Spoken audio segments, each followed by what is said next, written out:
the screen for some reason instead of just at the screen. I'm like, hey.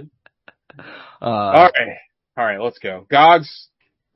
Welcome to Podcast Production, the podcast. That's right, Podcast Production, the podcast. I'm leaving all that in. A podcast about the minutia of free programs to make 1 hour shows that no one will listen to. It's completely masturbatory. At least 5 people listen. And actually now we're down to 4 because Nate's on the show. Yeah, hey. I'll still kind of listen. I'll just skip my parts.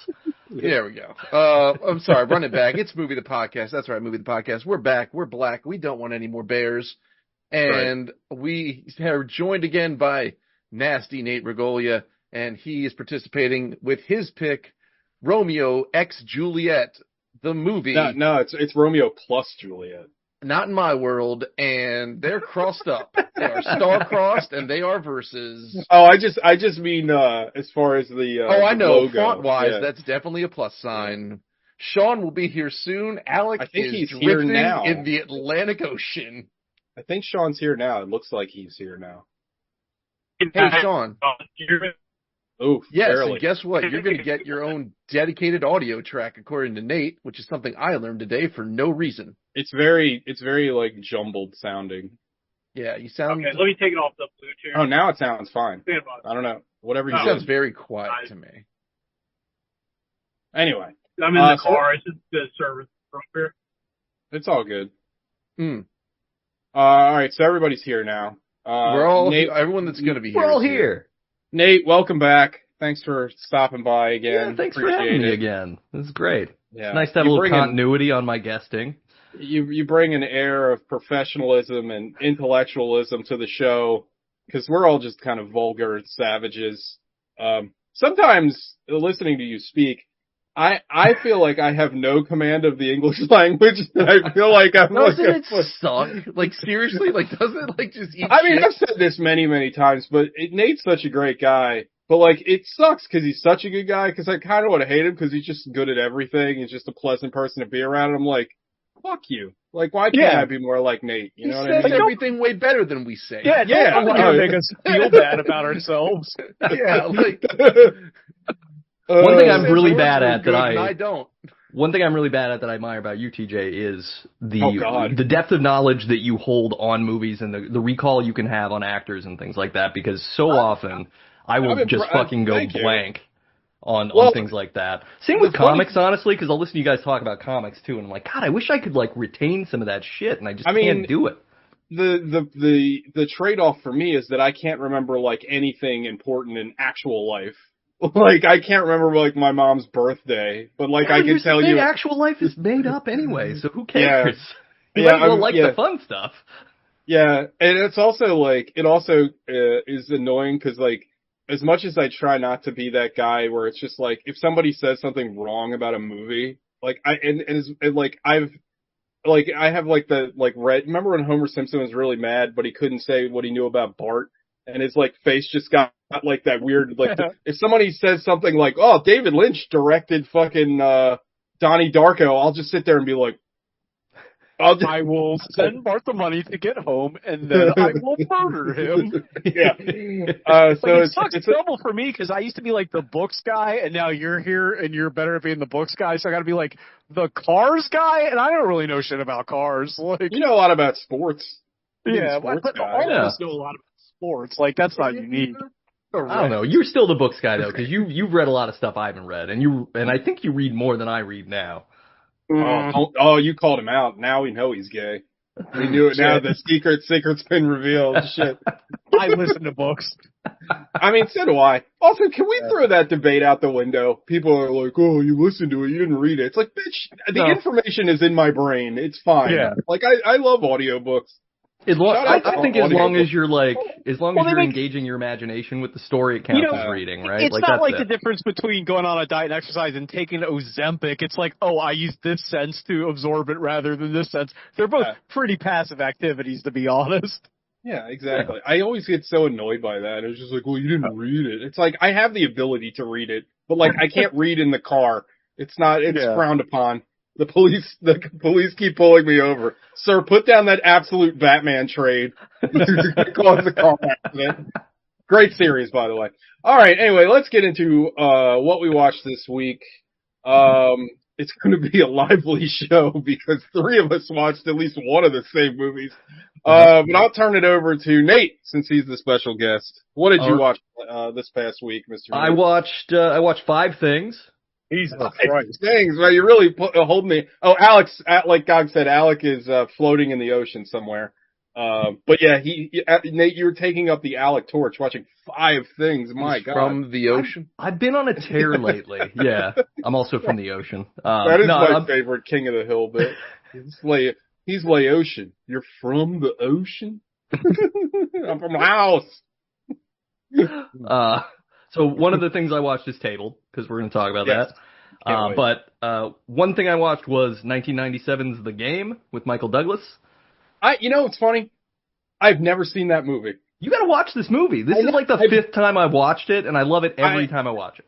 I'm thinking of Tony Hopkins' The Edge. Whacking Great Bear. Fighting Alec Baldwin.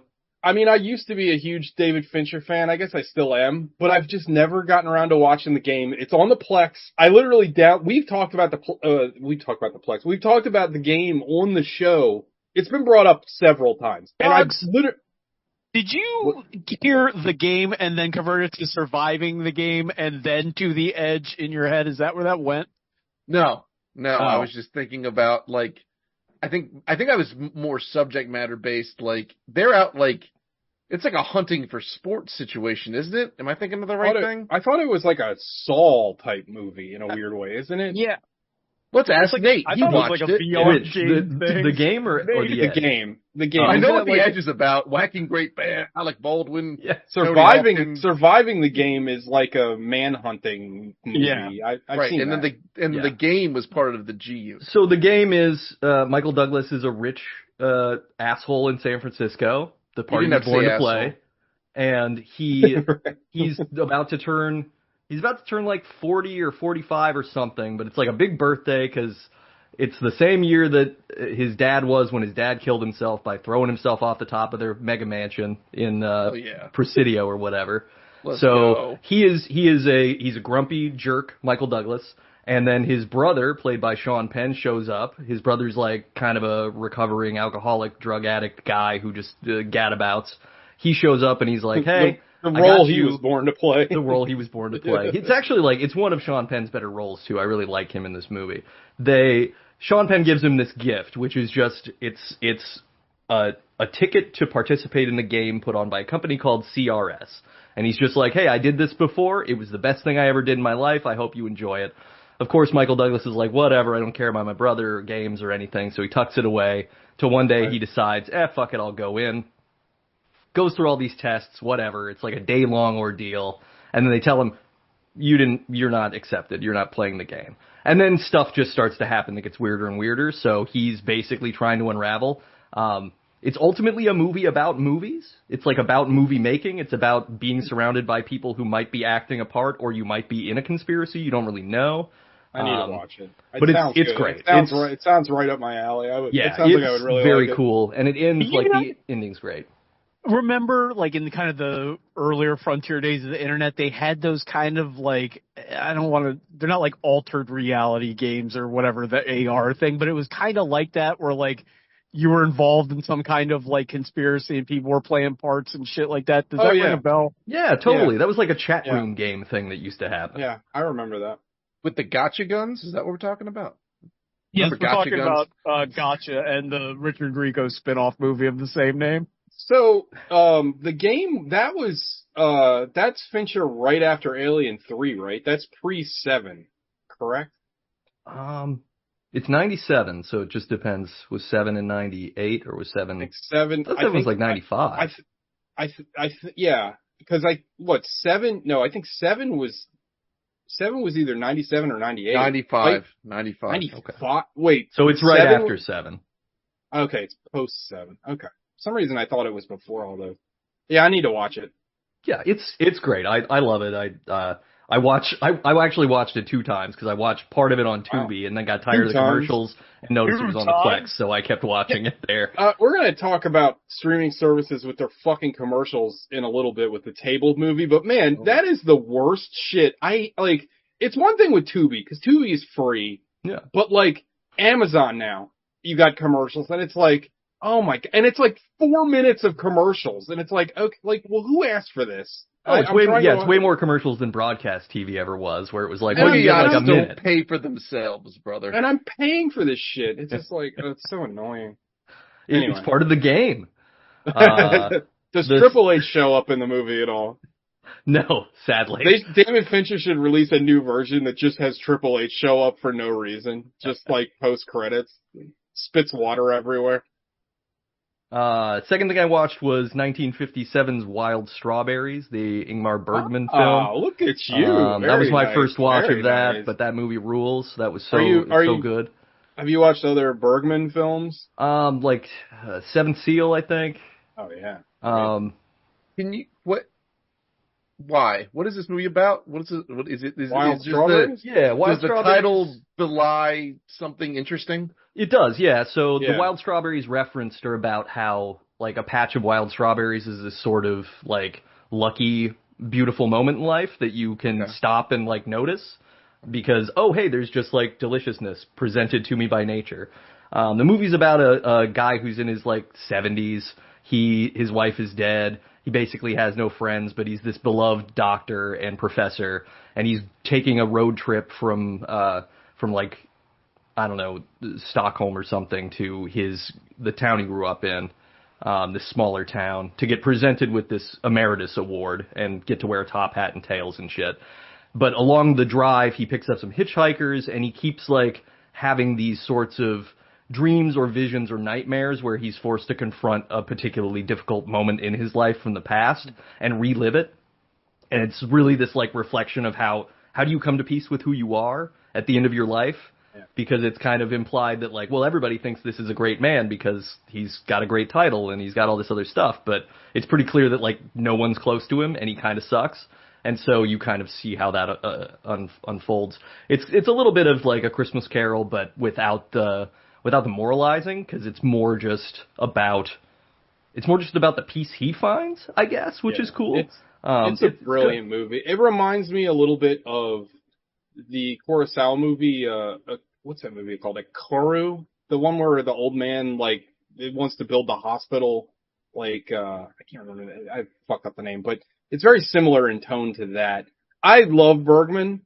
My two favorite Bergmans are Persona and Hour of the Wolf. Persona's really good. I don't know if you've seen Hour of the Wolf. Hour of the Wolf it's like his horror movie. It's fucking fantastic. Nice. It's funny you bring up Bergman though, because there's on film TikTok, there's like this discourse now, because I guess Bergman was kind of shitty in real life. Like apparently he was basically like pro-fascist. And you know how like people love to cancel somebody that's been dead for 65 years?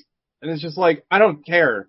Like, his films don't reflect that. Like, I don't know how you can watch any of his movies and you're like, oh, this guy is clearly a Nazi. It's like, he's not. I mean, he might have been, but like, I don't care because his work doesn't reflect his political beliefs. Like, Wild Strawberries is so sort of progressive in its filmmaking technique that it really, like, you could see it as being like a well-made 2000s film that was just black and white washed, right? Like, it's so interesting how the effects are really great for being that age, and just the storytelling is, I mean, it's top notch. It's a really great movie. I mean, he's a genius. One of the greatest filmmakers, like, ever, in my opinion. But. And I watched a movie that has a very similar theme, The Life of Chuck.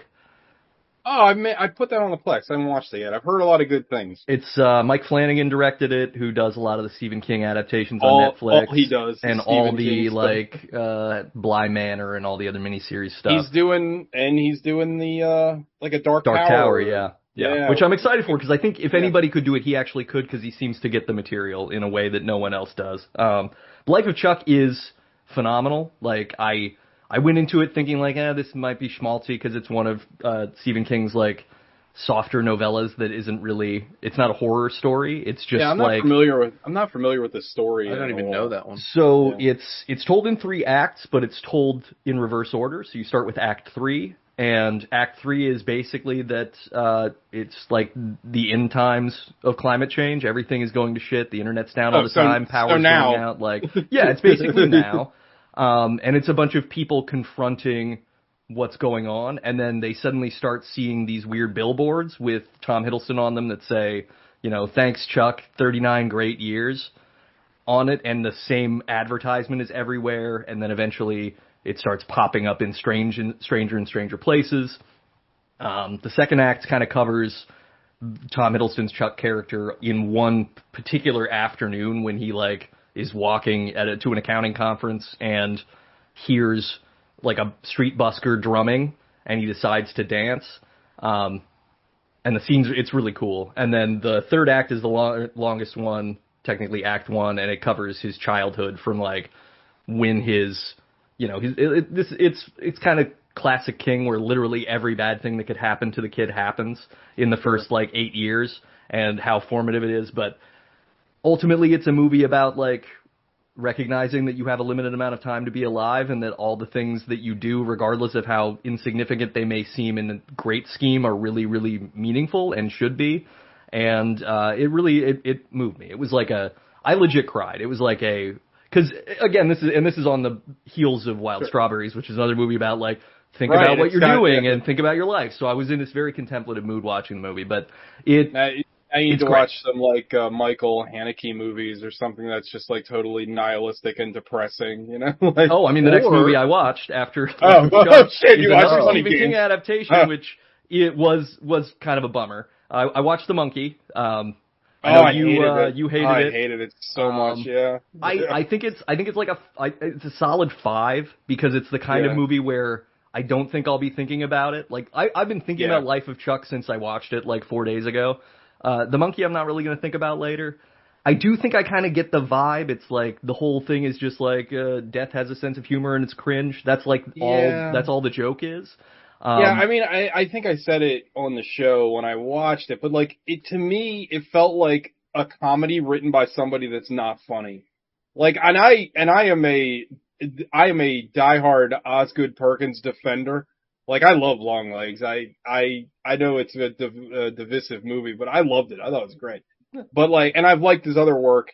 But man, The Monkey just did not land for me at all. And I love to laugh. Like, The Monkey felt like it should have been directed by like Peter Jackson. You know what I mean? Like, you know how Dead Alive has like that kind of like absurdist violence and craziness, but like, it doesn't work from Osgood. I just don't think he's funny. Well, like, the problem funny is very hard. The movie's trading on only really the surprise kind of funny, like, oh, this person got their head blown off. Haha, that was surprising, right? And it's like, that works once, maybe, but when that's kind of the only shtick, it doesn't. Also, I think part of it is they don't stick with any of the deaths long enough to even make it funny. Everything is like a fucking Family Guy bit where it's just like it happens and it's over and you move past it. That part of it's like you don't like it doesn't have enough of an emotional anchor to care about, because it like the movie is about 2 twin boys who their dad, who's like Adam Scott, some kind of weird sailor, finds this wind-up monkey toy. And the monkey toy is clearly cursed. He tries to take it back to a pawn shop, and it immediately kills the guy that he bought it from. And then he's, whatever. So they discover it, and they start playing with it, and people just start dying. But they don't seem particularly concerned, and no one in the movie seems particularly, I think one of the most disappointing things is there's like a funeral for a babysitter that happens early on.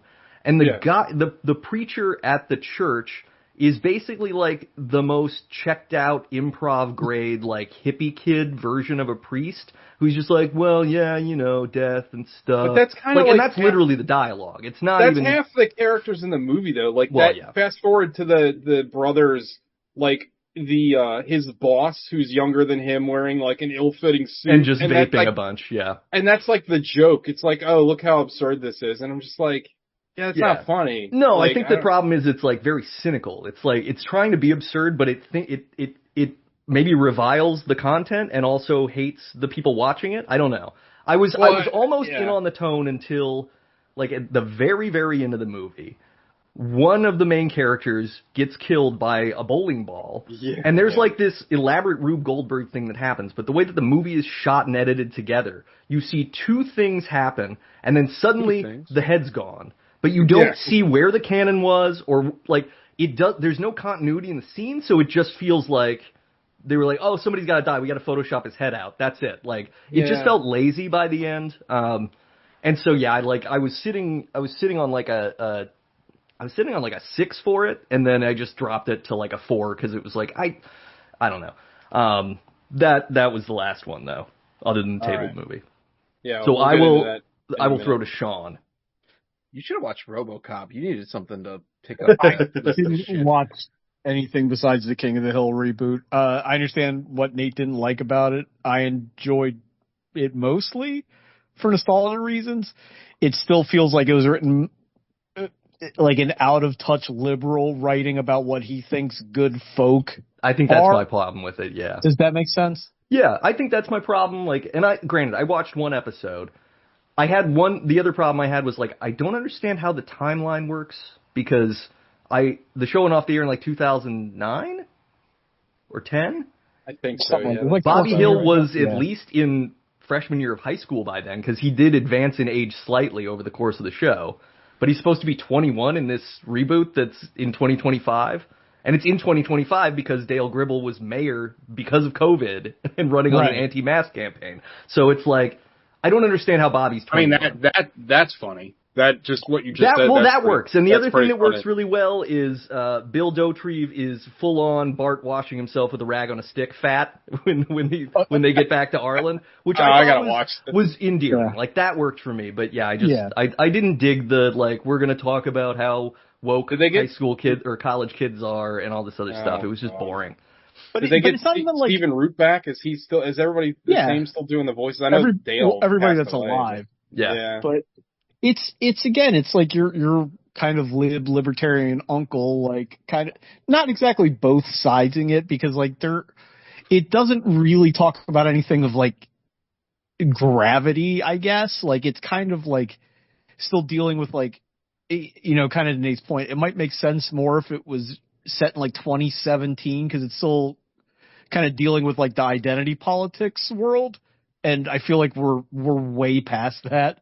And I don't know when they started making it, or... What about King of the Hill 2077? They're all like that would be something. Cyberpunk. Yeah, I'm in. Yeah. But like, I enjoy it. It's comfortable, but like it's not...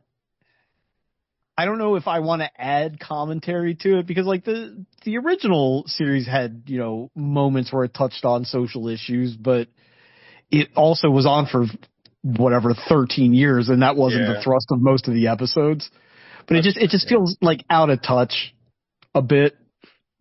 And they replaced Khan with Ronnie Cheng, who's a good actor, and I like him, but he doesn't do the voice like at all.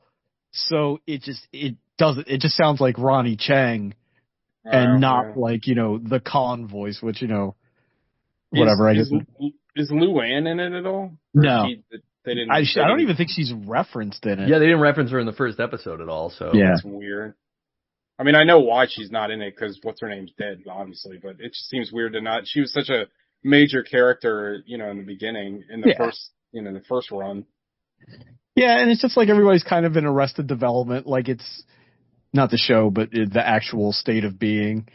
It's like, there's all this stuff kind of in their orbit that's new, but they don't really seem to change. You know what I mean? They're just kind of still themselves. Yeah, because Peggy's still doing the thing where she thinks she knows how to speak another language, but now it's Arabic instead of Spanish because they were in Saudi Arabia. She was a Spanish teacher, was she not? Yeah, she was substitute teacher of the year. What was it? Los estudiantes es mis amigos. Los estudiantes son mis amigos. Yeah. She sounded like Miss Glanville. Shout out to Miss Glanville, South Carolina High School. I mean, Bill does get a job at a black barbershop, which is kind of funny. I mean, all right. See, now I'll keep watching for shit like that. It's cute. You know what I mean? It's just like, I don't know what I expected. I mean, there is one, I don't want to ruin the joke, but John Redcorn starts making some kind of food, and they're all trying. It's like, oh, this is really good. And Dale's like, have you given any to Nancy? He's like, I've been giving it to Nancy for quite some time. Love it. Yeah. Yeah, I think it's just one of those things for me where it's like, I get why we keep doing this, why these reboots keep happening for money, but like, yeah. I don't know. I'm just like, there's so many things are perfect the way we leave them, or at least like whatever imperfections have worn away with time. And then it's like, what if we create something that's even less perfect because nobody is in the same headspace they were? And then we'll act like it's supposed to feel the same, and it just doesn't work. This is going to be like a weird point of comparison, but like I feel about this show the way I feel about the podcast The Bulwark, if you're not familiar with it. It's a podcast of like moderate, never Trump Republicans, like these intellectual, like kind of like compassionate Republicans. It's like an audience that doesn't actually exist, or at least not anymore. Yeah. You know what I'm saying? So like, it's like I don't know who it's for. Yeah. Like, you know, they're throwing out to an audience of no one, but I don't know. Like, it was watchable. Like, I watched it all like in a day and a half, but just kind of having it on. I don't have like great affection for it like I do for the old series, but I mean, I was also, you know, a teenager when that was on, so. Yeah. You know. TJ. I watched 2 things, but one is tabled. So we're going to hold off on the table one until we get to GOGs. But I watched the new best horror movie ever made, apparently. I watched Zach Cregger's Weapons. Oh, yeah. And this is not a promising lead-in, because I really want to see this. I fucking hate... Well, you might love it. Everybody else loves it. I feel like I'm on an island on this one. I hated it. I mean, I hated Barbarian, too, to be fair. And everybody loved that movie. Weapons is... It's like an idiot's version of Rashomon or an idiot's version of Magnolia, because it's a nothing story that they decide to break up into several bits. So they break it up by the character's perspective. The problem is that when you do that in a story, you're supposed to glean things from a character's perspective that you didn't get from the previous way you saw the actions of the film. But when all the characters are nothing, then that doesn't matter, and you're just stretching out a movie that already has like a fucking weak-ass plot. And I'm not going to spoil the movie, because Gogs will probably see it eventually. Maybe you guys will watch it. I'm not going to spoil the film, I promise. I hated the payoff of this movie. As soon as they give you the payoff of the movie, I'm like, I'm out. The payoff is fucking stupid. Like, the mystery, it's just like Barbarian. It is exactly like Barbarian. The premise of Barbarian, the first 20 minutes, fantastic. I loved it. I was in. I was intrigued. I wanted to know what the fuck was going on in Barbarian. I was like, this is fucking interesting. They find the room in the basement with the camera and the bloody mattress. I'm like, oh yeah, I'm in. This is so fucking cool. Fucking 45 minutes later, oh, it's a fucking mutant rape baby monster. The fuck is this? Like, I didn't want this. This is terrible. I don't give a shit. And I'm not gonna tell you what it is in Weapons, but it's just as fucking stupid. Aww. It's fucking stupid as shit. And I mean, I audibly was like in the theater. I was like, oh. There was only like 4 people in the theater, but I was like, oh, this is so dumb. And I don't know, people love it. People are adding all this fucking depth to this movie. I don't know what they're watching.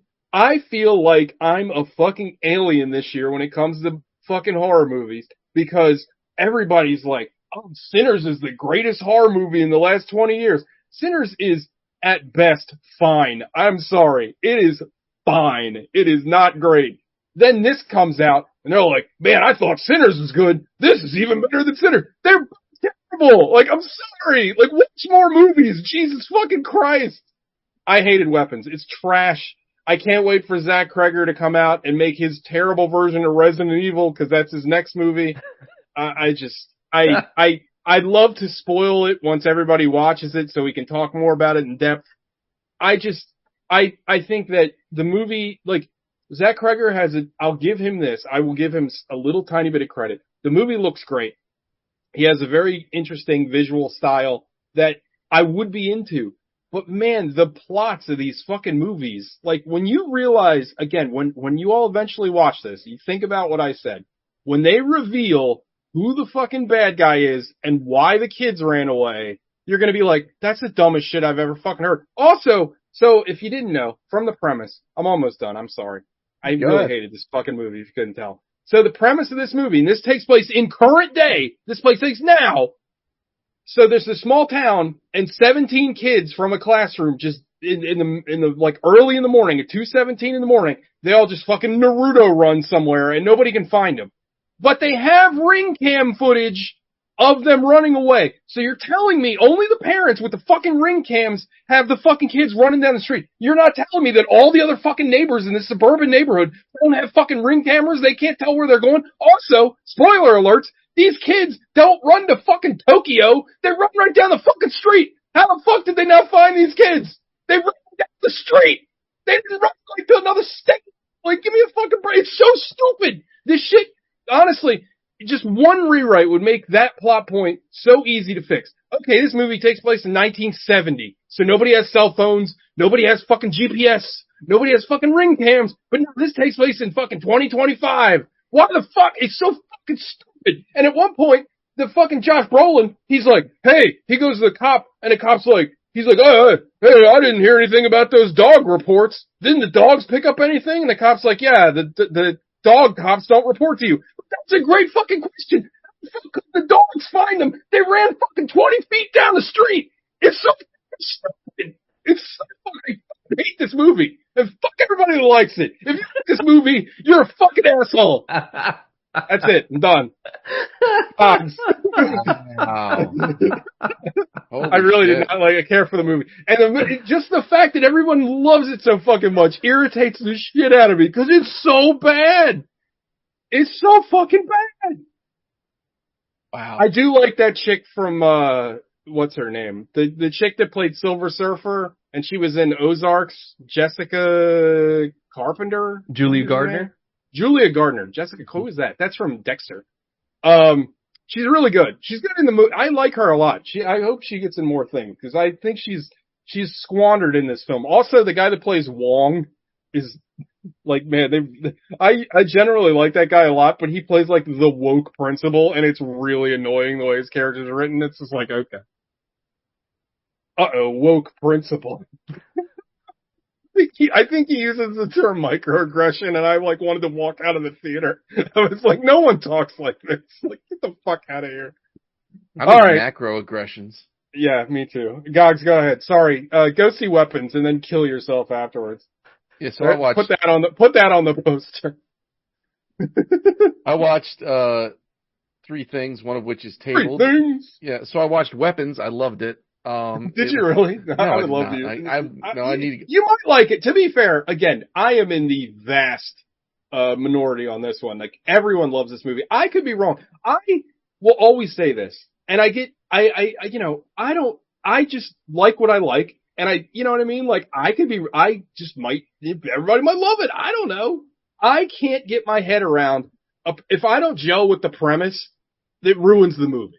Like, famously on the show, Book of Eli, not a bad movie, but I hate the central premise once it's revealed, and it just takes me out of the movie, and it spoils the rest of the movie. It's just how I am. If you get, like, a lot of people had problems with Long Legs, specifically because it was all devil magic the whole time. I love devil magic. It might not be your bag. I think devil magic is fun. But if you know what I mean? Like, if I didn't like devil magic, I'd feel the same way. But, like, whatever. Sorry. Go ahead. So, I did. I watched one Tabled thing. I really did want to go see Weapons until just this minute. Please go see it. Please, I'll go see it with you. No, I'm not doing that. I'm not going to watch it again. There, like, tainting my experience, and they're vibrating with hate. Maybe I'll like it the second time. Wouldn't that be something?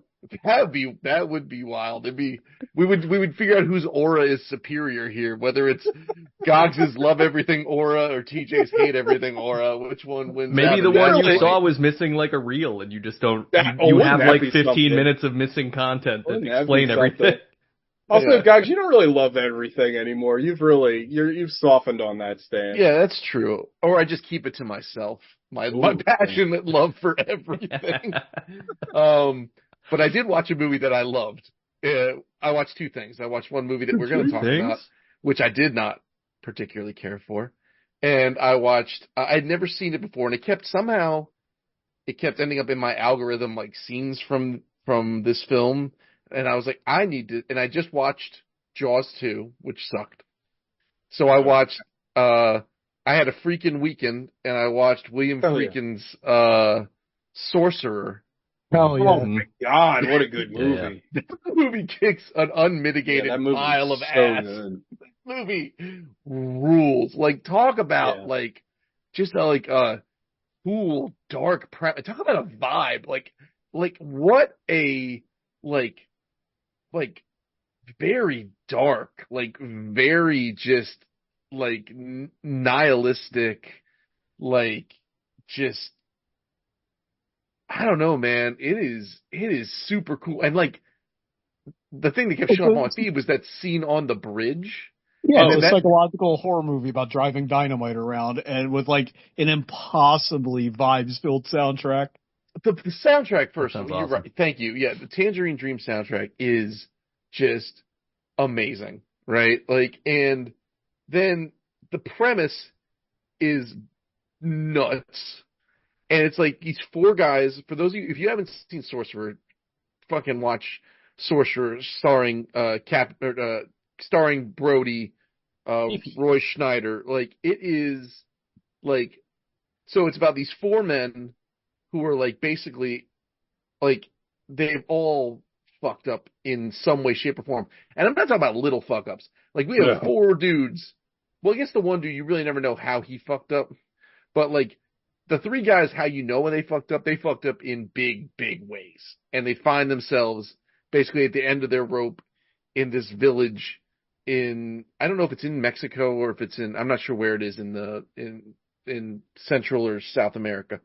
But they're working for an oil field, and then the shit goes down, and there's an oil fire that they got to do one of those on deadly ground blowouts. But the only thing that can blow it out is some really old dynamite that's sweating nitroglycerin 200 rocky ass miles away. And so they tell these guys, like, listen, we'll set you up with papers, and we'll set you up with money, and we'll make it all official if you basically do this is fucking Smokey and the Bandit on crack cocaine. Like, we got to get from Texarkana, Texas to Atlanta, but instead of 200 cases of Coors, we got to get 6 boxes of highly unstable dynamite. And if I remember right, the movie contains, like, a Palestinian that gets hemmed up by the IDF to show you how long that's been going on. No spoilers. Yes, actually, the movie opens with these Palestinian dudes, like, blowing up a temple or something. And that's one of the fellas on the lam. Like, the movie's cool as shit. The vibes are tremendous. Like, the shot, like, talking about the scene of getting these trucks across this bridge in this storm, and then to sit back, like, I literally said out loud while watching the movie, it was like, they did this. Like, there's no digital effects. There's no, and then I read up about it. They built this bridge, and they built hydraulics into it to make it do all this shit. That's crazy. Yeah. And then they got washed out, or not the anti-washed out. Like, the river was, like, too low to give it dramatic effects. They had to wait for, like, a monsoon to come through and, like, raise the river level. It is, and then the end just becomes sort of like this trippy, like desperate. It's awesome. The soundtrack's awesome. Roy Schneider kicks ass, and he's like right off of the heels of Jaws. I think it was Jaws in 75, and then this in, like, either the same year or maybe it was 76 or 77. Yeah, like, fucking, and, like, if you find a poster, like, that's the next thing. Actually, you know what, TJ, I would like you. I'm officially commissioning you to paint me a sorcerer. You pick what you want to paint. I don't give a shit. But I would like vehicle related. But yeah, all right, I can. Yeah, the poster on the wiki looks like a truck is trying to drive across the bridge from the end of Temple of Doom. I don't think I can do better than that. That poster is great. I love that. It is poster. so fucking cool. Like, and, like, even the scene where they're like, so they get the assignment, and then they, like, basically, like, Frankenstein these trucks together from, like, all of these old broken truck parts, and, like, they cobble it together, and they paint, and it's called Sorcerer because one of the truck says sorcerer. They gave them names. They like festooned them with decoration. The movie kicks ass. Like, it's so good. And with that, most of us watched. Yeah, then we got to tie back in. Sean said 20 minutes ago something about things not having an audience and why they were being made. We have apparently a movie it had a huge audience. Well, like who is this movie for? I think is the question. I don't know that this movie's for anyone. Corporate marketing executives. Yeah. Like, this is like Jeff Bezos. This is a pitch deck presentation for, hey, look at how seamlessly we can merge propaganda advertising with a plot and call it a movie. What'd you say about the aliens? I was too busy enjoying these Cheez-Its. Like, dude, God, that had more life in it than any of his performances. I was gonna say, that was like. I've never. So we all watched the Amazon original War of the World, except for Sean, because Sean doesn't like to have fun. So first of all, I loved it. I loved it. I had so much. It's terrible, but it's terrible in the way that like we've talked about this 1,000 times. This is like Birdemic level terrible, because I genuinely think they didn't think they were making a bad movie, and it's just terribly incompetent. And like Ice Cube, who I'm not gonna say Ice Cube is a good actor, but like he's been in stuff where like he's not the worst thing I've ever seen. And in this, like, it's funny because this is a screen movie, so which is a trend in films that like I couldn't go away quick enough, because I think there's been like one that was pretty good, and that's about it. So the whole movie, was that it? No, I was thinking of that one called Missing. I thought that was pretty good with what's his name? What's the Asian guy who was in Star Trek and Harold and Kumar? John Cho. Oh, John Cho? John Cho. Yeah, it's not bad. I like that movie. But anyway, this movie takes place on like a screen, like, and it's so fucking bad. And half of Ice Cube's lines sounds like he's reading them off of the same screen he's looking at. Is it illegal for me to play the audio from it? Illegal? No, go ahead. Okay, I'm commenting on it. Okay, because hold on, I think I've got it queued up. How are you going to play it here? Just play it through your mic. President, gentlemen, we're seeing a full attack on our infrastructure, on power grids, water, communication, and top-level military. I want to, for context, this is Ice Cube, who is in charge of all intelligence. Right, that is true, yeah. At his desk in the NSA or DHS. building, yeah. And he is briefing the president, the Joint Chiefs of Staff, the Secretary of Defense. This is him and his boss, like the National Security Advisor. This is him. This invasion happened 7 minutes ago. Yeah, it's the aliens have emerged. The tripod movie. It happened in real time. I want to try to remember this. So put a pin on time when you get done this, because that is one problem with the movie I have to talk about. All right, here we go again. Mr. President, gentlemen, we're seeing a full attack on our infrastructure, on power grids, water, communication, and top-level military targets.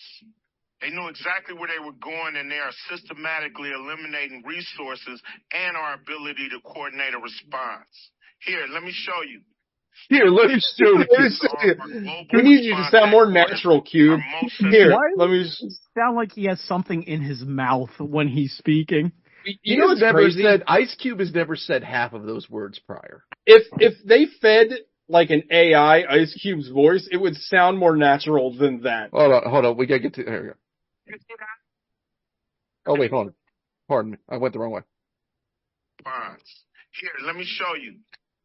These locations are our global response headquarters, our most sensitive targets, and they're taking them out one by one. Based on their prioritized destruction of these critical intelligence command centers, my analysis suggests nuclear power facilities are next. Electric grids will follow, leaving us completely helpless.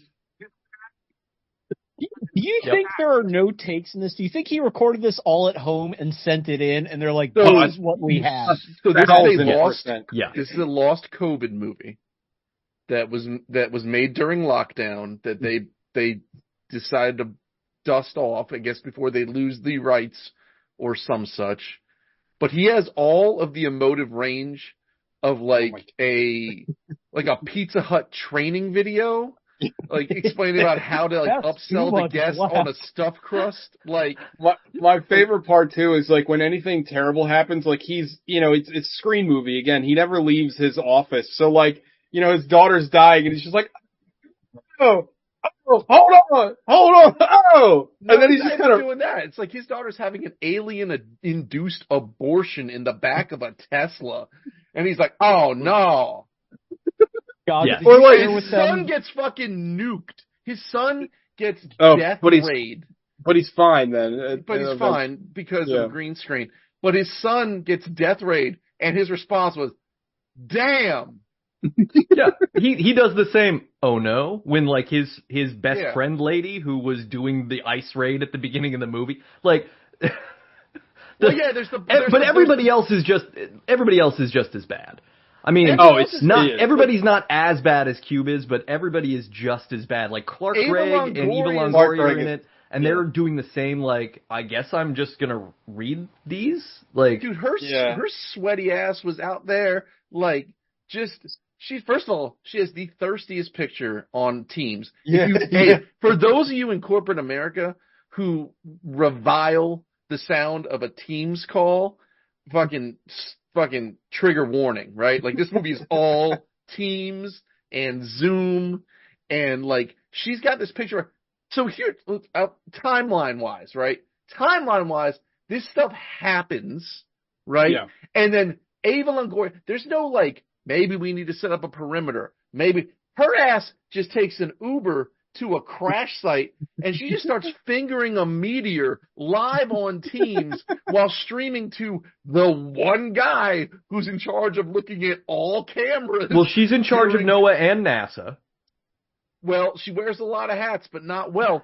And then there's the other that's kind of analogous to present day. Like, there's people in charge of like 8 different agencies that don't know what the fuck they're doing. Well, Fair. And then I guess they got like Ice Cube had to get like a virtual warrant. Like he sent a PDF of a warrant out to like the chick played like a hot broad. She was the chick. She was like the psychiatrist in Step Brothers. Where Will Ferrell's like, I've traveled 200 miles to give you my seed. Like, she is like, that's like, she's leading the FBI raid on like Prince Dookie or whatever the name is of the guy who's going to release all the files. He's the anonymous guy. Cause the movie, the other thing about this movie is that it thinks, or at least it thinks it's tricking people into thinking that it's an anti-data collection surveillance movie, even though it's only anti the government doing that. And it seems to not understand that all of the services that it's using the entire time are also collecting data. The absolute balls of them to be like, hey, we shouldn't be looking what's in people's Amazon carts. It's the middle of Last Jedi thing that you've pointed out several times, Sean, where it's like Disney should not be telling me to deal with, to worry about these rich people selling each other arms. So anyway, just real quick for those of you playing our home game, the aliens show up to come and suck all of our data. They want our data. And the problem is they have little bugs that live off of data. The problem is that they've been sucking our data since Roswell. It's literally the joke, yeah. It's literally the plot of the film. They have these little bugs that eat RAM. We're fresh out of internet. Yeah, no, right. The ants are getting smarter. So since Roswell, they've been sucking our data, but then Anonymous finds out about the Goliath program, which is going to spy on everyone at once and create too much data, and then you ring in the dinner bell, and all of a sudden the aliens have to suck all of our data at once. But because he's in a command center that has infinite data, unprecedented connectivity, all the power in the world, but still, like, people are obeying traffic laws, and like news broadcasts are still happening in this world. Hold on.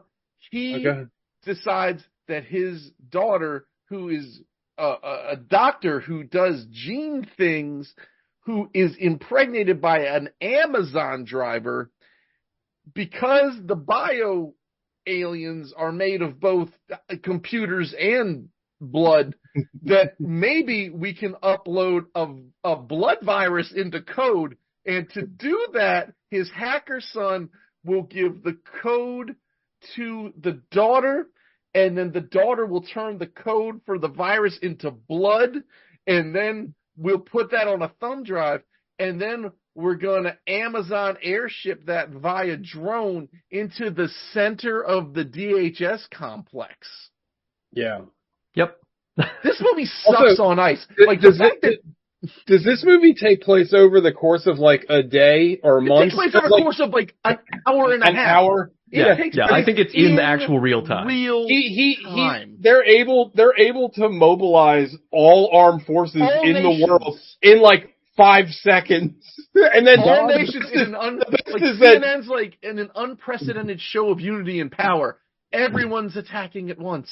And then it's just stock footage of parades and like military formations. Well, God shared with me earlier that they didn't even make their own disaster B-roll. They're like, fuck it, we'll take real disasters and just animate aliens over top of it. Yep. Yeah. It looks so cheap too. Worse. It's disgusting it looks how terrible. bad the movie looks. Like the CG is terrible.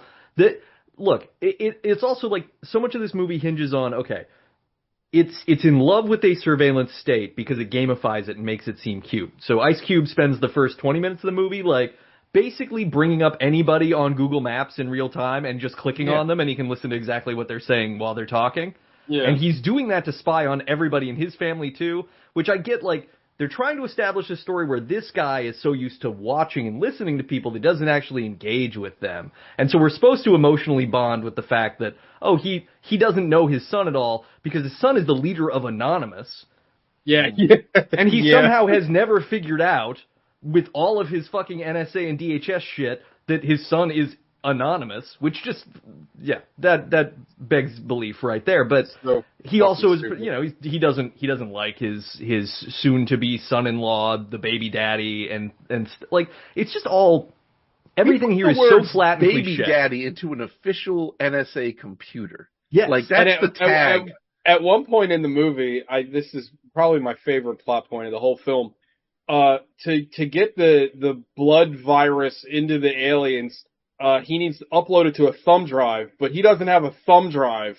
And then when confronted with this fact, he's like, I work for the government. They don't even allow thumb drives in here, which I'm like, okay. And then so he has to order one off of Amazon. So like, he has to order a thumb drive off of Amazon so the Amazon driver can send a drone to him. It's just like, what the fuck is this movie? You could literally you were on Teams. You could drop the file in chat. Like, you could like... Yeah. Right, yeah. Like, he also, he goes to Facebook and logs into Facebook.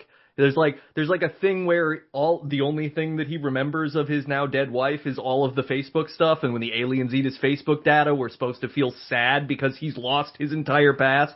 It's just they're eating all of our data. It's dumb and cynical, and it seems like, if it's a COVID movie, someone was sitting there going, hey, cool, this isn't good. We tried. Yeah. It was harder to make this than we thought. And then they shelved it. And it's the cynicism being like, let's release it anyway. Because I have no idea when it was all put together. Like, you could have shot all this footage in 2020, and they could have been sitting on it going like, all these performances are terrible.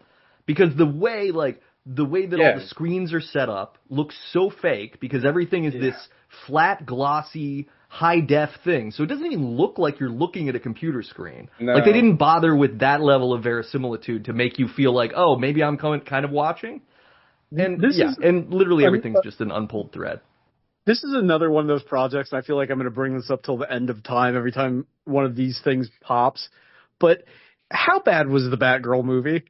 Like, I was just about to say that. Like, they literally deleted the Batgirl movie, but they put this out. Like, I know it's two different studios, but still. Well, and Warner Brothers is putting out that Acme versus Coyote movie, so who knows? They might still have Batgirl actually sounded somewhere. Good, though. Yeah, no, I'm into it. I'll check it out. This movie, like... It was awesome. I loved it. It was not. Like, this movie is so bad. I was laughing my ass off. No, I was having a lot of fun. I was mad. I was mad. Better than weapons. Coded president. Better than weapons. So there's like a Joe Biden coded president in the movie. And he's played by like a guy that does impressions, and I don't know what his name is. Yeah, God, you know that guy.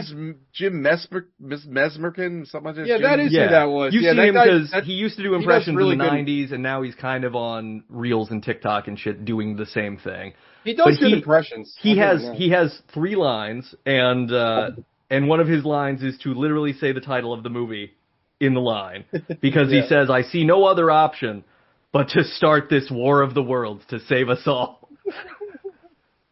It's just like, Jesus Christ. Yeah. This movie sucks so bad that I found the one guy on Rotten Tomatoes that gave it a positive review, and I went to his latest post, which was from July of last year, and I made sure to tell him that this movie sucks. What did he say about War of the Worlds? What was his review? He's like, say what you will, but it's fun. I mean, I agree. I loved it. I mean, it's kind of worth it for me that you guys watched it just so I could get the phrase "sucks on ice." I haven't heard that before. I mean, it's really bad, but like to me, this is going to go in the oeuvre of like, again, like The Room, Birdemic, like that kind of the middle way opinion. Nate, is it Birdemic entertaining bad, or is it like, I don't know, chill factor bad? Like, I think it's 50-50 because it's like it is entertaining at points. Like I did laugh at classic Nate, but pick a side. It's Nate. more like it's more a good movie to project behind the bar in a shitty bar where you're not listening to it, but you're just watching all the bad facial reactions while you're drinking. You're watching Ice Cube's reactions. Yeah, like I could do that with it. I don't know. I don't think I would ever bother to watch this again. A drinking game would be the only thing to make this useful. Or, you know what, like, yeah. Oh, a drinking game would be great for this. Yeah. This movie would also work a lot better if you found out that this was like, what's the movie where Jake Gyllenhaal is trapped in a never state of dying? Source Code. Source Code. If you were source coding Ice Cube and he was just like trapped in an AI somewhere, and like this is his one like way to potentially connect to his family ever again, like that makes this a better movie. A reverse Brazil. Yeah. Like I think the redemption you can give this movie is it's a movie that is metatextually being like, what if the person who's in the movie theater with you and who's talking to the screen the whole time during the movie is the main character in the movie? Because that's really what Ice Cube's function is he's just like, oh shit, oh no. You know, the one thing... just a second, let me help you. Like, he's just answering his cell phone during a regular movie screening. Something I was thinking about, and you brought up the movie theater, and you know, when you put Ice Cube and Ava Longoria in a movie, I imagine at some point they expected this was going to have a theatrical release. Can you imagine seeing this in a theater? If I had paid US dollars for this, I would be riotous, to say the least. If he's on a Teams call with her, is there a scene of him just gooning? Because that, I feel like that would bring some verisimilitude. You never see him waist down. He could be pantsless. He could just be. He gets up a couple of times. He tries to get out of his office and he can't because it's locked down. That job. That dude's shaking. Oh, that scene is so funny when he tries to get out and he's like, "Oh damn, locked down."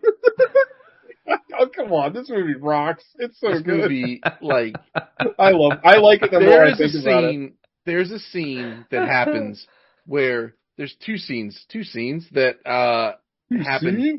One, his daughter needs to get to a hospital, but all the hospitals are full. So he's like, get in that Tesla Model Y and I'll take it over. And then you see the dash cam of her driving through what is a world-ending event.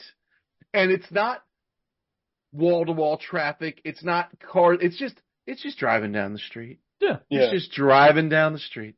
And then at the end, where they have to get the drone in the NSA building and they're dogfighting with alien faces or whatever, the drone gets knocked out of the sky. It can't flip itself over. Yes. So they hotwire a homeless guy's phone and wire him $1,000 in Amazon goodies to go flip the drone over. What's his address, sir? Stoop? Like, where is this getting delivered to? Like, what are we doing? How can you say this isn't a good movie? Come on. It's If so you good. like corporations, this movie's amazing because there is no fake corporate. Tesla, CNN, Fox News, Amazon, Zoom, WhatsApp, Facebook and Tesla. Facebook. Did I miss anything else? Like, it is nothing but just corporate, like, it's disgusting. Yeah, and it's thanks to all of them that Ice Cube is able to save people and that he is able to save the world. Because the governments of the world, despite cooperating together at light speed, cannot do anything. It takes all of our tech bro overlords to save us. What's the name of her? Like, did you make that cannibal virus? Like, what is the name of the damn thing? Like, it is something stupid about it. It is.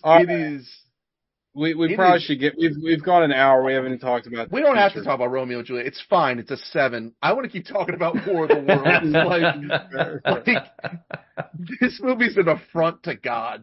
Like, they should not. Like, the audacity of them of a company that if I say to my wife, cinnamon rolls, then I will get every Amazon ad. Like, everything will talk to me about cinnamon roll pans, various types of cinnamon, all the flour.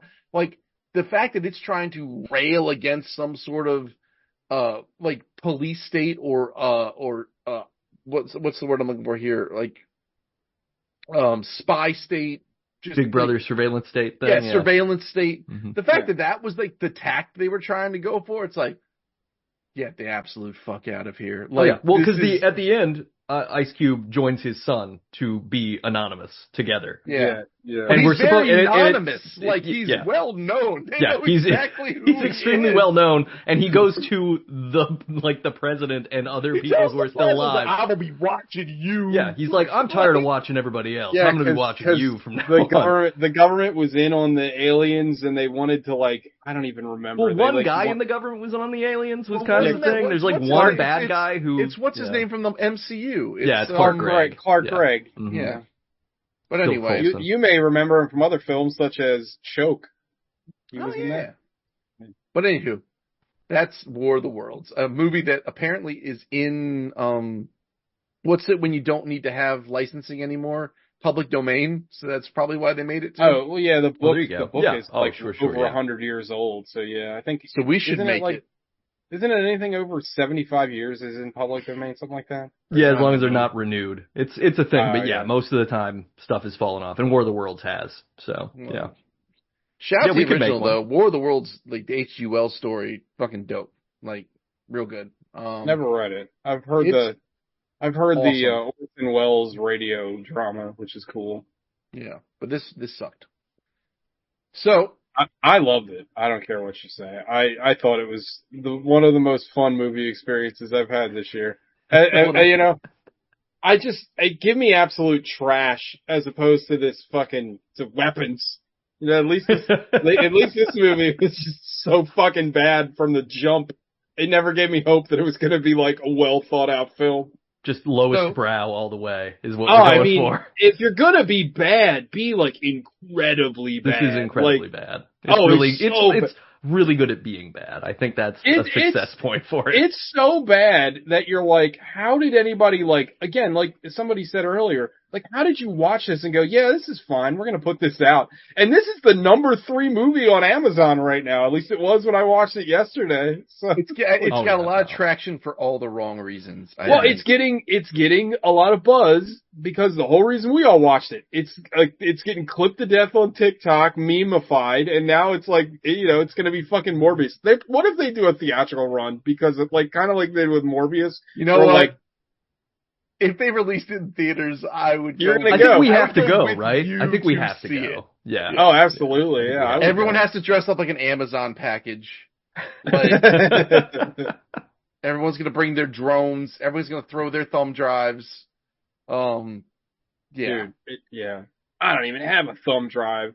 Also, what kind of tech guy doesn't have a thumb drive? I have like several within an arm's reach of me. And you know what's funny? I don't even use them.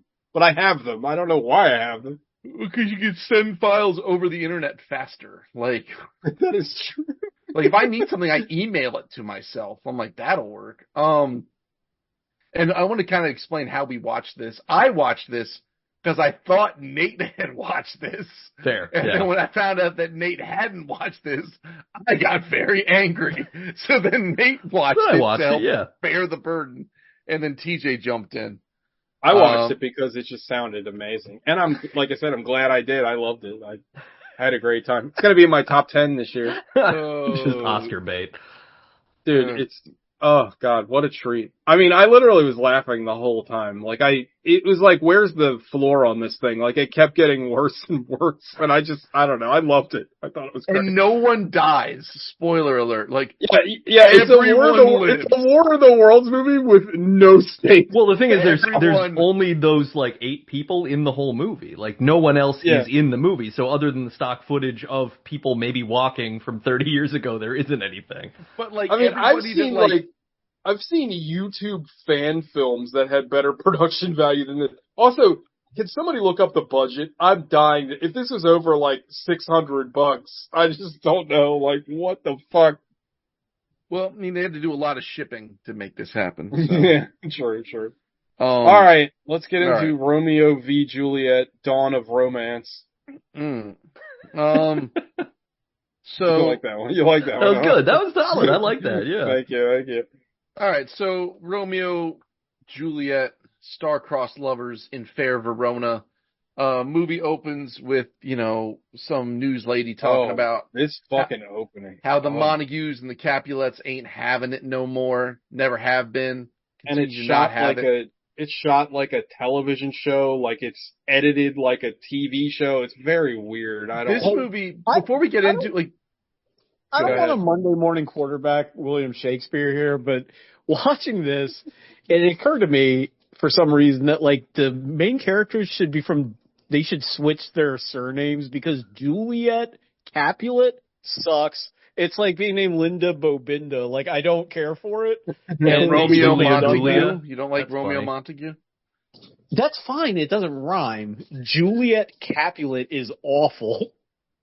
Yeah, banana fana faux fana. So anyway, we all know the story. The Montagues and Capulets hate each other in fair Verona. But somehow you've gone this far and don't know the storyline of Romeo and Juliet. I don't even know. Like, how is that even possible? So then the story happens, and then that's the whole movie. Like they meet up, they fall in love. They meet up. Like Romeo's a real bummer because he just got broken up with, so he thinks he's never gonna love again. We know the plot, so go into more of the aesthetics. That's very important. The vibes in this film. are can we talk about the dialogue real quick before I forget? Yes. Sure. Talk about the official dialogue from William Shakespeare. Well, not so much that, but the way it's performed. Mm-hmm. Like, they're all over the board, and it doesn't feel like there's any, like, coherent direction on how to deliver the lines. Because, like, agree. Pete Postlethwaite and, what's Paul Sorvino? Well, Pete Postlethwaite, I think, just talks like that in general. Well, Postlethwaite's, like, the most Shakespearean performance in the whole thing. But Harold Perrineau, who's absolutely chewing the entire universe in his performance, which I think is really good. Mm-hmm. But then you've also got like DiCaprio and Danes and, a couple other people that are just delivering this like straight, like flat, like California affect. Mm-hmm. And it's like super incongruent. Like it's already like, I know they're trading on the incongruence of the old timey language with like the modernish setting. And that makes sense. But like the overall just like, incoherence of the line readings is very distracting. Well, I think what's interesting is like I think I feel like the early part of the film, like when DiCaprio is playing pool with Benvolio and they're going through that, and like that back and forth feels really wooden. Like DiCaprio doesn't even know what the words that he's saying mean necessarily. Yeah. He's inflecting at the wrong points. It's bad. He gets better later in the movie. But it seems like when he's acting off of Claire Danes, they can sort of do Shakespeare well, but the rest of the time, they independently have a difficult time doing it. So yeah, I'm with you, because it feels like the adults can wield the material better than any of the younger people aside from Perrineau. I'm going to make a really weird comparison, but this movie reminded me, and I don't think it's intentional, but it reminded me of Sukiyaki Western Django, where Takashi Miike had an entire Japanese cast speak English where they don't speak English, and you could tell, but like he did it because it's weird and funny, and you have that great line, "That's tits on bull talk, man." Like, that shit's amazing. But this movie, real like, samurai bullshit.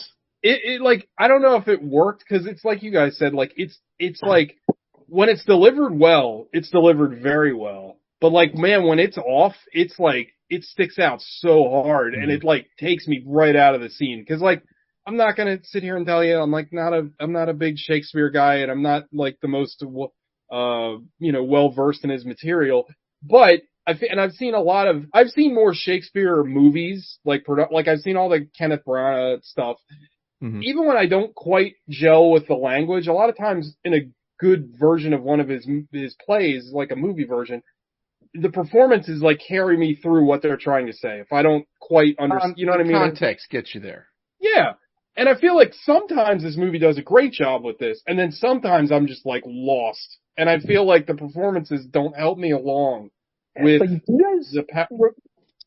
you guys ever see the Ethan Hawke Hamlet movie? I can't remember. I think they did that all in like old-timey dialogue in a modern setting. But the McDonald's one? Is that what it was? It isn't, no, that's Macbeth. That was a McDonald's thing. Oh, yeah, never mind. No, that I don't remember. But like, yeah, I mean, we've all seen a million Shakespeare adaptations. Even things like 10 Things I Hate About You is loosely a Shakespeare adaptation. Taming the Shrew, right? Mm-hmm. Yeah, yep. Yeah.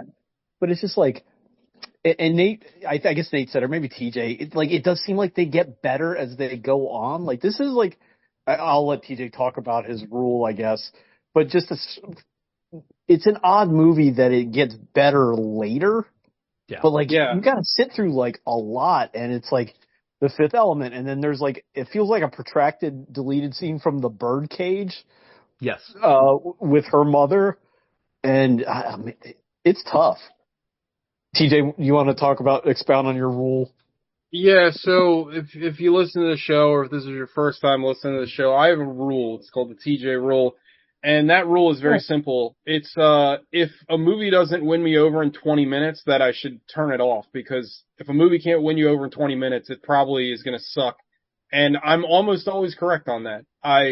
This, however, is the first time that I feel like I've found a movie where I hated, I'm not going to sugarcoat it. I absolutely hated the first, like, half an hour of this movie. I hated how it opened. I hated all the editing choices. I hated just, like, everything about the beginning of this movie. Like, it took me out of the movie so hard. But I was like, I gotta watch the movie for the show. But I will say that eventually the movie kind of calms down, and he doesn't stick with those editing choices as much. And it's not like the ramp ups and the speed ups and the ramp ups and the slowdowns and the like tight pan ins. Like, it's like very like spastic editing is the best way I can describe it. But the movie, like, about, I would say probably 45 minutes to an hour in, like, calms down. And it's still visually interesting, because, like, I like the costume designs in this, and I like the, like, semi-modern setting or whatever. I think all that stuff works. I think it looks cool. But, like, once he calms down with all his, like, crazy editing choices, and he lets the performances go, and I think the soundtrack to this is excellent. Like, fantastic soundtrack. Once he lets that stuff shine through, then the movie gets really good. I think the second half of this movie is fantastic. I think the first half is a nightmare to get through. And it's very weird to me that, like, the first half of this movie is so much different than the back half. Because it's almost like he, like, realized that his style didn't work, and then was like, oh, okay. Like, I don't know. It's very strange, but I thought the second half of the movie won me over. Whereas the first half, I mean, if I was watching this at home, I would, not for the show, I would just turn it off. Like, I could not, that first 15 minutes is a nightmare. Like, I hated it. It's meant to be intentional, and it's just, like, clumsy, because, like, the first, half of the play is, like, this kind of, like, exuberant, kinetic, like, young love, and everything's all over the place, and everybody's partying and having a good time, and then it gets, like very, like, maudlin and serious, like, as the play does. I think I might even push it further than TJ. I don't think this movie's very good until Mercutio is killed. Like, as a movie. Like, there are parts of it that are good, but I think it really succeeds on Perno again with, I think Gog shared the meme where it's like the greatest performance in the history of acting ever. But, I mean, he is very, very good. And, like, I don't know where I come down on Leguizamo as Tybalt, because he looks cool. His performance is... I kind of love it.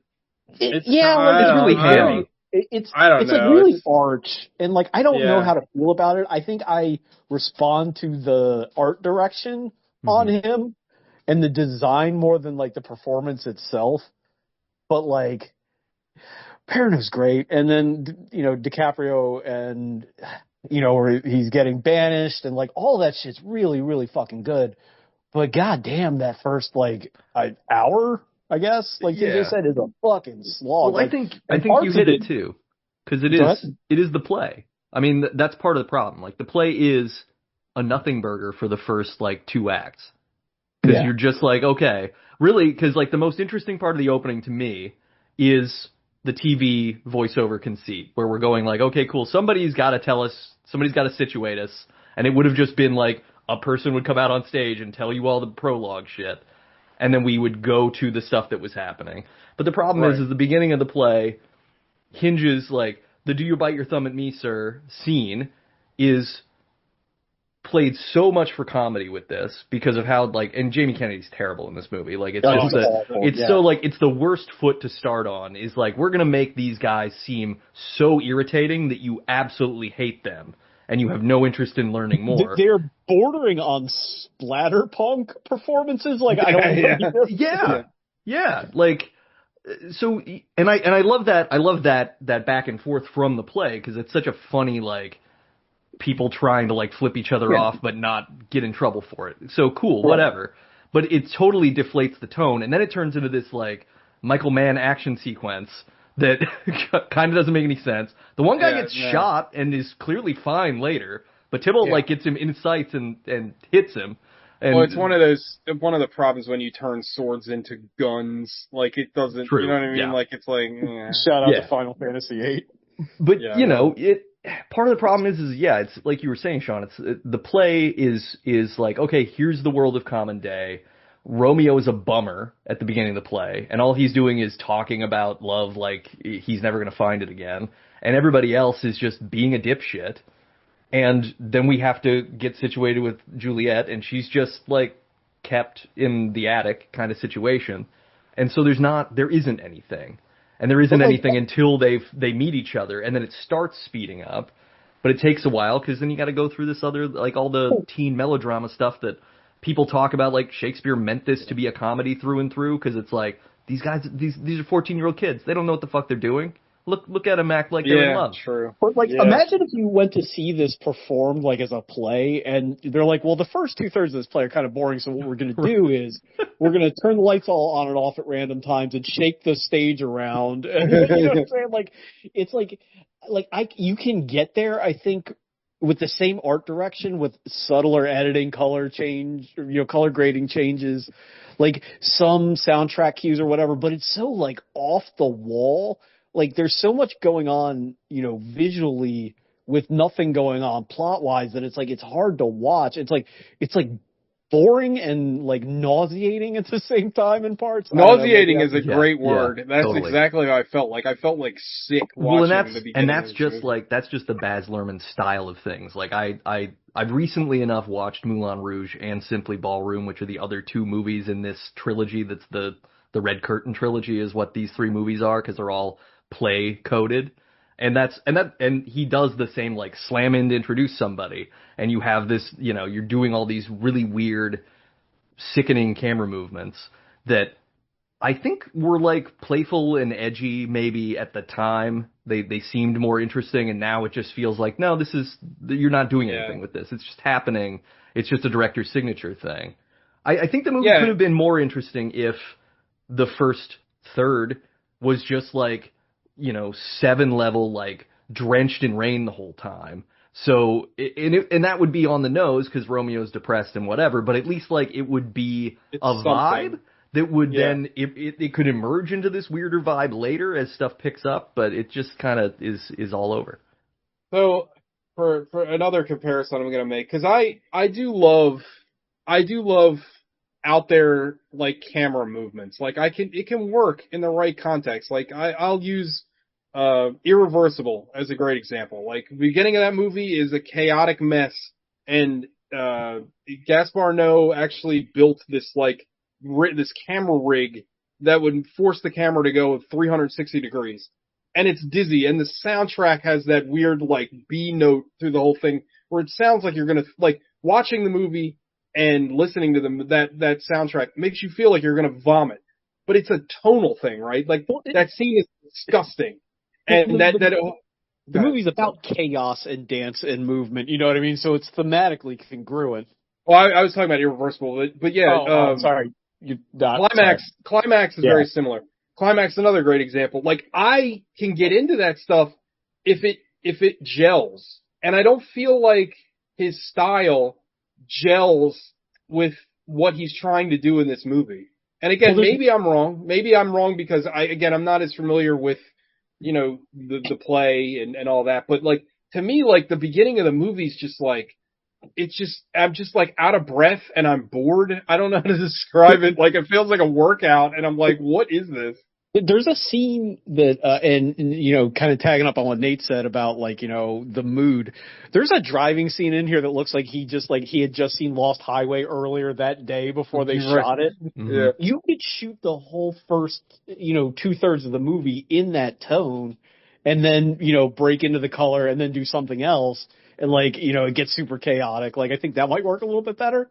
Like, but I feel like he's not sure how to communicate these things visually, and it makes the audience even more confused as to how I'm supposed to interpret it. Yeah, I agree with that. Yeah. I think a lot of the problem with the opening is you're dealing with rival gangs basically, but you're trying to convey it in a way that's poppy and somehow not dangerous. Like, I mean, the side story, right? Has it been I forget, has it been like a Cold War that just got hot, or is it always been a shooting war or a stabbing war? Yeah, I think it's supposed to be like a generations long beef that has been going on, and this is just like, But you see what I'm saying? Like, is it situation? Yeah. Is it active? Like, is it like? No, I don't think it's an on-site thing, Gogs. I think it's we'll take a couple shots here and there as we can. We'll pop a couple, but it's not because there's a lot of times where it seems like they're willing to talk shit and just sort of push it to whoever's going to flinch first and call it a day. They're also, if I recall, I think it's explicit in the movie, but they're all like aristocrats, so they're not out there just like drunkenly brawling with each other all day long either. Nate, you're the one that would know. Yeah, this no, better. they're both. I mean, they're important families in Verona, so they're both rich. Like they're basically like two mafia families where, right. But there's no, there's not supposed to be a police force in the original play, right? Like the guy that is the police captain in the movie is actually just the prince of Verona, who is basically like in name only. He can't do anything because these two families run the stuff. That makes sense. But yeah, it would be, it really should be more of like, I don't know, it should at least take itself a little more seriously at the beginning so that as you move to how serious as it has to go to resolve the plot in a meaningful way, that lands. And it starts peak silliness and then tries to slam you down into... I feel like it would have been better if they just gradually, you can add the craziness throughout the movie. Like, I think, when they do the choir and they're doing fucking Purple Rain or whatever, or no, When Doves Cry. When Doves Cry, that's pretty crazy. Like, you can incrementally have, crazy shit, but, it seems like it's all front-loaded, Yeah, you can't start-stop like that. No, all I was going to say was, I don't want to undersell, and I don't think we should undersell, the importance of the 1990s girl bean-flicking community that this movie started or carried on. And I think, women Leonardo DiCaprio was in his peak of his powers back then. I mean, I wanted to have sex with him. He's very good in this movie. He looked. Also, who didn't want the Pauldron's Halloween costume? Like that's badass to have the shoulder armor. His Hawaiian shirt game in this movie is sick as hell. Like they look fun. This movie was also like, it was like posterized. TJ brought up the soundtrack. I saw that CD in every girl's room that I ever went to their house. Like, it was like a phenomenon in a way that, like, I don't think, I don't know, I'm not a teenager. I guess they don't have like romance movies that like escape velocity the way this did in the day. True. I don't think so. At least not aimed at younger people. Maybe they're tied up in like those like Hunger Games type movies and Twilight, I guess, or whatever. They're too busy playing Fortnite Battle Pass. Yep. Hey. It was like I think a very, I'm trying to, think of a movie for us that it would be for like if we were, girls of that age, but I think it was a very formative movie. Like it's like Reservoir Dogs for girls. Ladies. I would say Usual Suspects for ladies. Yeah. Yeah. Totally. Like it's lots of dorm rooms had this poster. Yeah, it is like a film, you know what I mean, for better or worse. Like it is, Gog said, it is a big swing. It has like authorial and artistic intent.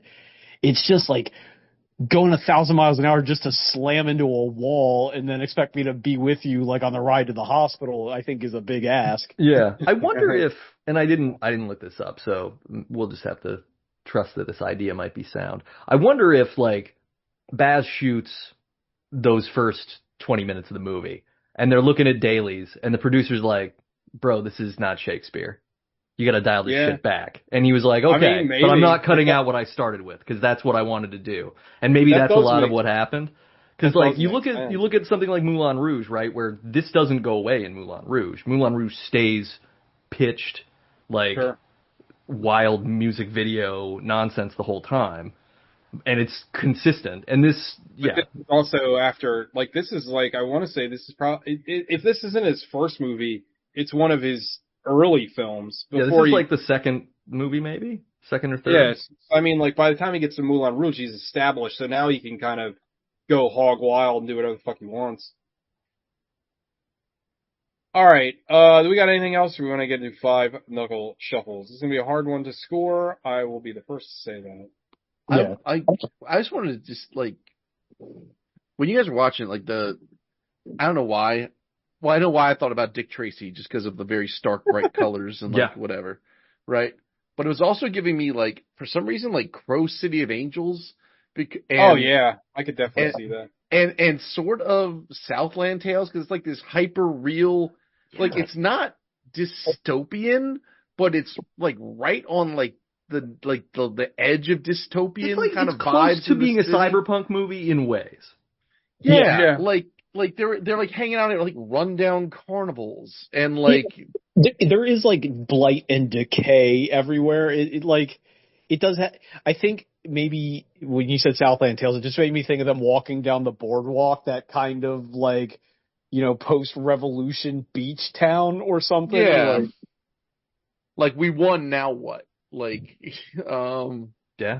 it's got interesting vibes, and the fits. Can we talk about the fits? Because I know we touched on them, dude. But like the guns are just they are Army of Two blinged out. Yeah. Like it is.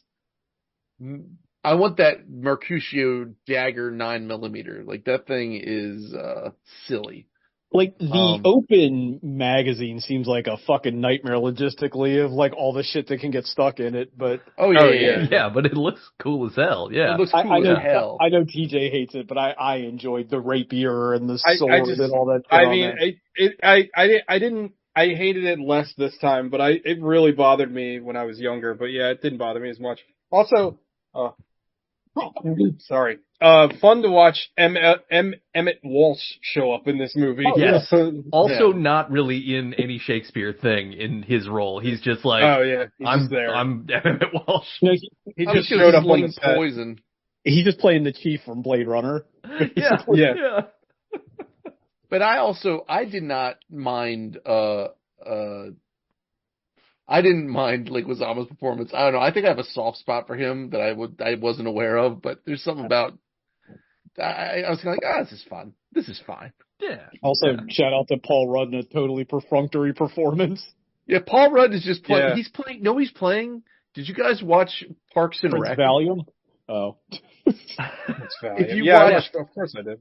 You know how he's like the heir to the candy fortune, like Yeah. Bobby, whatever? Yeah. That's just this character. Yeah. He's like, okay, that's cool. I like him in it because he delivers the exact thing that you need, which is he looks uncomfortable and he's making Claire Danes look uncomfortable when they're forced dancing with each other. And he's just like trying to grin his way through, assuming like, oh, I get everything. This is surely going to work out. And he's just, I'm handsome. Yeah. Also, Claire Danes was technically a minor, and Leo was an adult, so I'm sure he was into it. That probably helped their chemistry. Oh, Yeah, really? well, Like, I think Juliet this is when is he established his cutoff. What's age their cutoff. age difference? I thought they were on the same age. Like 4 or 5 years. I think she's 17, and he's like 22, 21, somewhere in that neighborhood. But You know that's who also was originally canonically cast as accurate, Juliet? right? Who? No. Natalie Portman. But Natalie Portman was like actually 14, and she read on camera like they basically were like, it makes Leo look like a pedo in this movie, so we got to recast her. Luke Besson was in the background going, I don't see the problem. I've got a role for her. He's like, she's movie too old better. now. Yeah. Musty old bitch. All right, 5 knuckle shuffle time. Nate. I'm going to go with a score that rhymes with my name because I really like this movie, even though I do recognize it has a lot of flaws and it's rough to start, but I think it's an 8. I have a lot of nostalgia connected to it. I think the look and style of it is iconic in a way that very few movies ever reach. Like, this is Star Wars level iconic. This is like, you can think of this movie and be like, that is a piece and a place and an idea and a vibe. And there's no other Shakespeare adaptation where I'd be like, yes, I can totally invoke this specific thing. Like, and I've seen the Branagh ones. I think they're really good. And I can tell you what they look like, but I wouldn't be like, oh, Branagh's Hamlet has a vibe. It's like, well, it's polished. Like, I could say it's polished. Yeah. This movie is like, this is this movie. This is no other movie. And that's a hard thing to do. Yeah, that is very fair. And I do think we touched on this, but the second half of the movie is really strong, and the ending especially is really powerful. Like, for being 2 young actors, they managed to demonstrate like the desperation of losing your partner and then wanting to kill yourself, like in a way that doesn't feel hacky or melodramatic or anything. Real quick about that. So I thought it was funny. It's like it's a good thing that this movie takes place in like modern times, but not modern enough where they don't have cell phones. Because if they have cell phones, this whole movie is the plot's. Oh sure, you just send a text like, "I'm still alive. Don't worry, I'll be there." I'm gonna die, lols. A movie that struggles with restraint, I think, should be commended for not slamming a coda onto it or something, some kind of like extra scene at the ending. Yeah. But it's an 8 for me. Stinger for the Shakespeare verse. Romeo will return, and Romeo must die. And Romeo must die. Hell yeah. Gods, I'll throw it to you. Yeah. I said it earlier, and I'm sticking with it. I'm giving this thing a 7. I didn't hate my time with it. I think that I said in the group text, like this movie helps prove the thought that Shakespeare is meant to be seen, not read. Like, even when they're saying gobbledygook about whatever, you can pick it all up from context. The story is, seminal and timeless. Like, it's West Side Story. It's all these other, star-crossed lovers doomed to, it's a good story. It's well acted in the end. And I love, like Pete Postlethwaite, rest in peace. That guy's a fucking G. I didn't realize that guy died. That guy was I think great. he died like 2 years back. Yeah, he died right after died in Inception. 2011. Oh God, really? Okay. Yeah. Well, I can't think of a movie he's been in where he's bad. He's one of those. Yeah, he's real good. He's one of those actors that just shows up in everything. And he's always that guy from that thing, and he's always good in it. Steven Spielberg said he was the best actor he ever worked with. That's high praise, and he worked with a shark.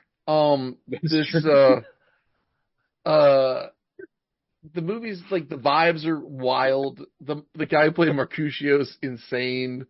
The costuming's bananas. It's just like, and there's all these things I can appreciate about it, but it's also like I won't return to it. So like I'm giving it positive, but there's no reason for me unless I'm going to be assigned to do it. Watch again. So 7 for me.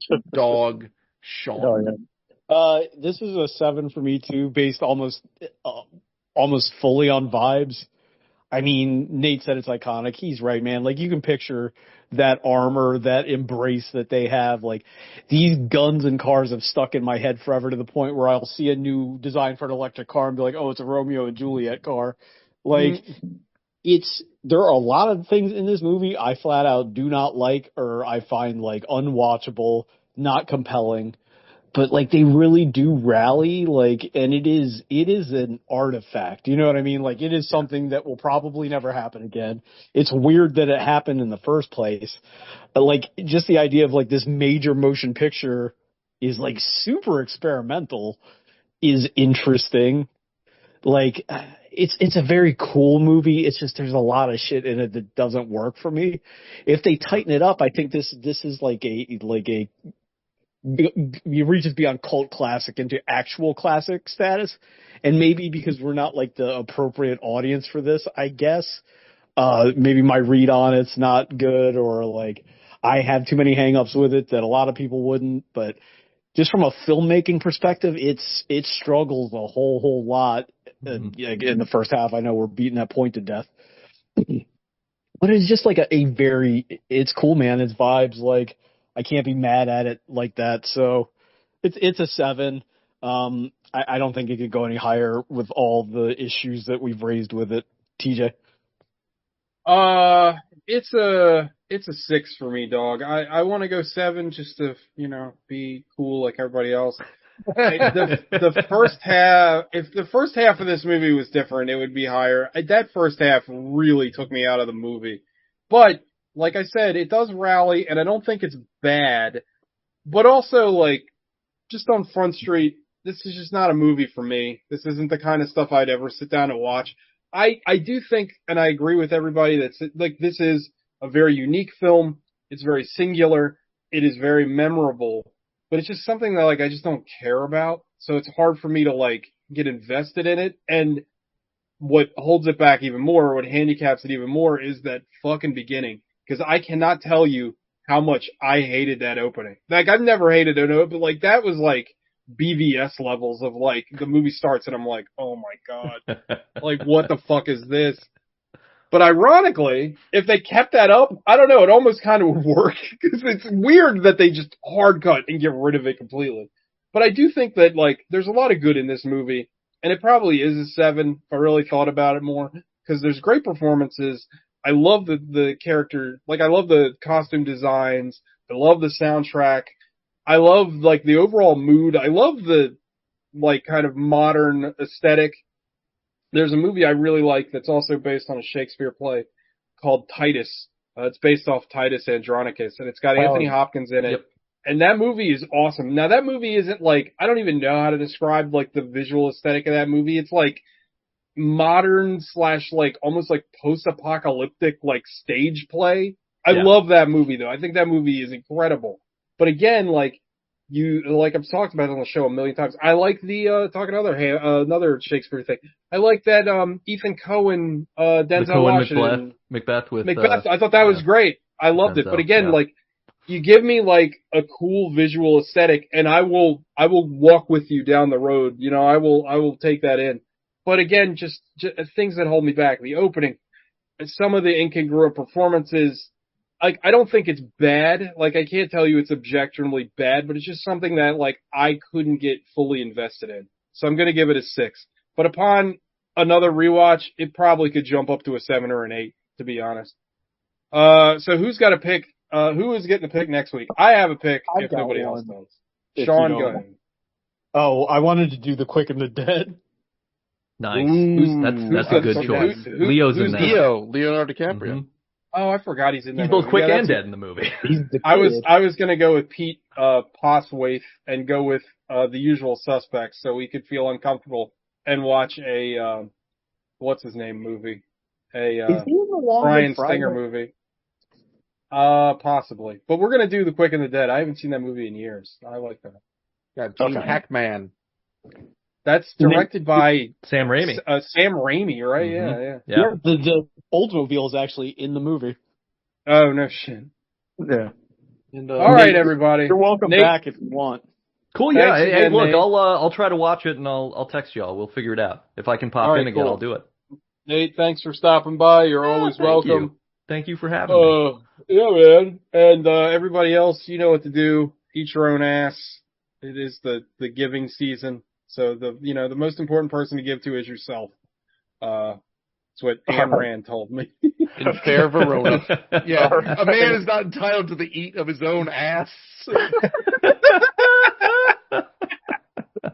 All right. All right, everybody. Bye-bye.